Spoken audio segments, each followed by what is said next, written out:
Hi guys, and welcome to our guide on how to see manta rays on the big island of Hawaii. There are very few places in the world where manta rays can be seen so easily as in the oceans surrounding the big island of Hawaii, which I should know after spending 12 years trying to observe mantas in the wild, only to be endlessly frustrated.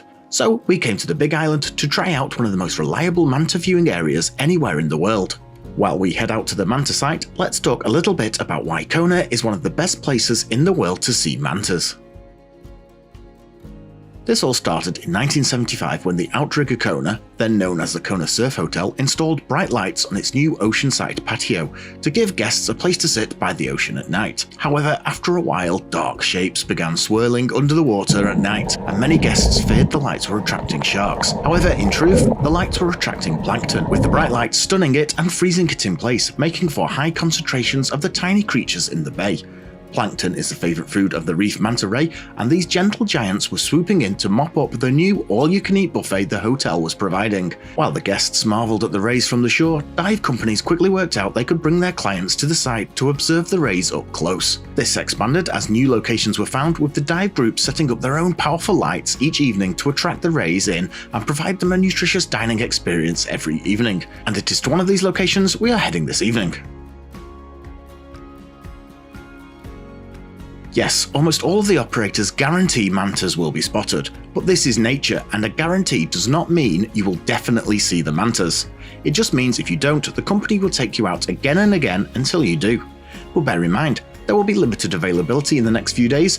You may have limited availability on your trip, and it may mean you need to come back to Kona another time to take them up on their rebooking offer.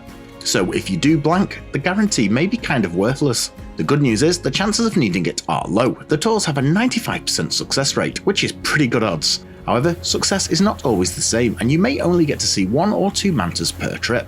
There are 3 sites where these trips take place, one in the original spot in front of the Outrigger Hotel, one between the Kauai Harbour and the Kohala Resorts, and there is the most productive and well-visited site right outside Kona Airport, known as Manta Ray Heaven or Garden Eel Cove. We are taking a tour out to this latter site with high hopes of finally ticking off mantas. Only ironically, my manta duck was actually broken just a few days before this trip while diving off the forbidden island of Niihau from Kauai. You can see that trip here. There are 2 main options here, diving and snorkeling. Which you choose should be largely based on whether you are certified to dive or not. Diving is the better option, but if you can't dive, it's not really much of a choice, and snorkeling is still a fantastic way of seeing the mantas. As I am an avid diver, but Kate is not, we went on a tour that offered both options from the same boat, and this was with Manta Ray Dives of Hawaii. More info on them in the description. There are several tour operators with all offering slightly different tour options, but they are largely the same, and offer very little other than a boat out, a tour guide for the trip and dive, and some high-powered lights to build up the plankton. Choose a trip that matches the needs of your group. If you are all divers, do a dive-only trip, or if none of you dive, try a snorkel-only trip. We really rated Manta Dives of Hawaii and would happily recommend them to anyone, whether you're diving or snorkeling. It was a great trip with some highly trained and specialised crew. Our dive masters were a real expert in spotting and identifying any mantas that came along, and she had quite a job on her hands. We are running out of pre-dive footage, so let's jump in with our scuba gear and see if we see any mantas. Let's start the clock.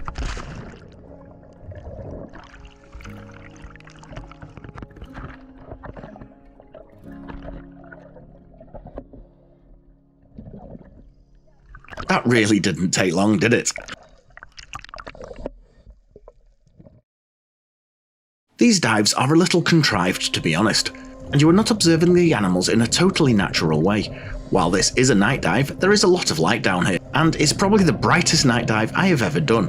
To be honest, I've done darker day dives. The dive site is not deep, you drop down and there is a short swim to what is known as the campsite. This small circular viewing area is quickly populated with lights by the dive guides, and the various groups of divers just dump their BCDs and just lie on the bottom hoping the mantas show up. And boy did they.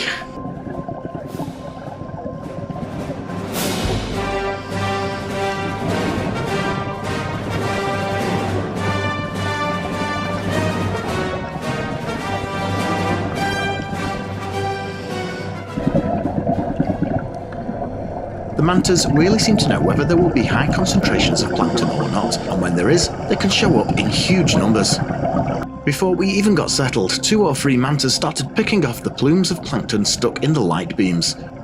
Passing overhead like star destroyers from Star Wars, these stunning animals just hung around, lapping up the feast. The small specimens were around 6 to 8 feet wide, with several larger, older rays topping out at a staggering 14 to 15 feet in wingspan. And they just kept coming, over and over, passing inches overhead, and in some cases, actually hitting us as we hugged the ocean floor.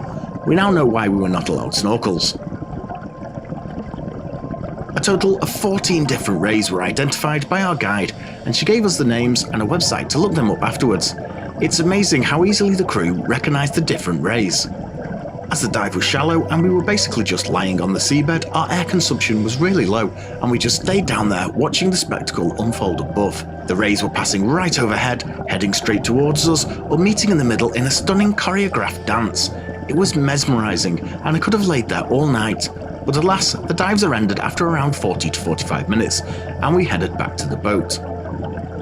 I had over 30 minutes of footage recorded, but it is largely more of the same, so I will not include it all in this video for reasons of brevity.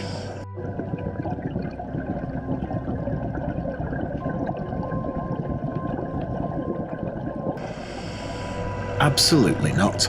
These are gentle giants, and not to be confused with stingrays. There are no venomous barbs, and no danger to us at all. While we got clipped a few times, this was nothing more than being moved out of the way. These operators have conducted thousands of these dives, and there have been 0 injuries inflicted by the rays. They are just not capable of harming us, even if they wanted to, which they don't. We are a far bigger threat to them than they are to us.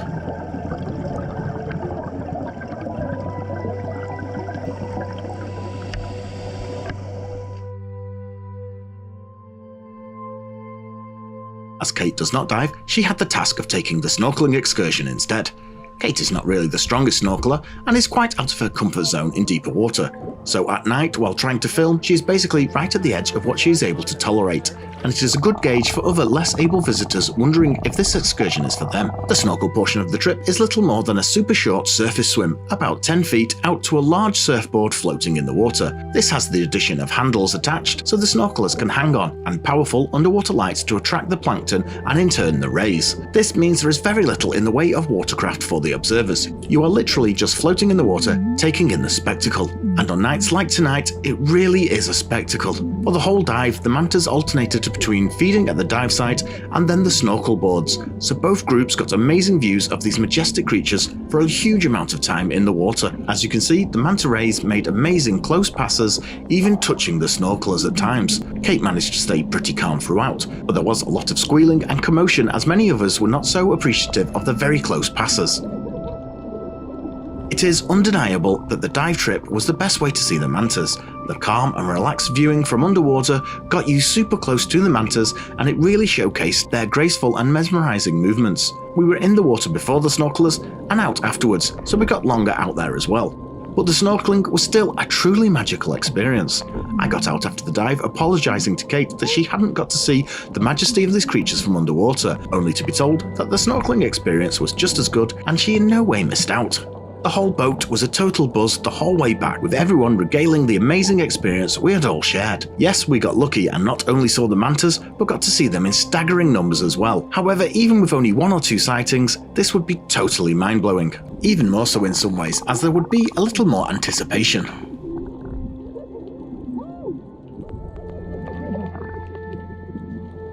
Overall, this is a truly amazing experience, quite unlike anything we have ever done before.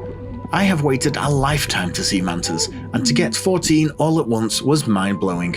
But even just the setting and the overall experience just blew us away. If you're going to add just one thing to your Hawaii must-do list, this has to be it. It's worth visiting the Big Island for, just to get to see the amazing mantas. The trip was also really accessible. The entry and exit to the ocean was super easy, and there was almost no effort needed to hang onto the surfboard and peer into the depths. By combining the diving and the snorkeling, it meant we got the best of both worlds, and both me and Kate got to see these majestic and incredible creatures up close and personal. Don't delay and book your trip as soon as possible. We have links to book with Manta Dives of Hawaii in the description below, along with a few other tour operators. This video is not sponsored, and we are not affiliated with any of the dive companies in Hawaii, so choose the one that suits you the best. Thanks for watching, and remember to subscribe to the channel for more amazing Hawaii content and to follow along with all our amazing adventures coming up. We have a stacked 2025 planned, so hit that subscribe button to follow along. Or maybe watch one of our follow along travel vlogs to see exactly what we did on our amazing Hawaii or East Coast road trips last year.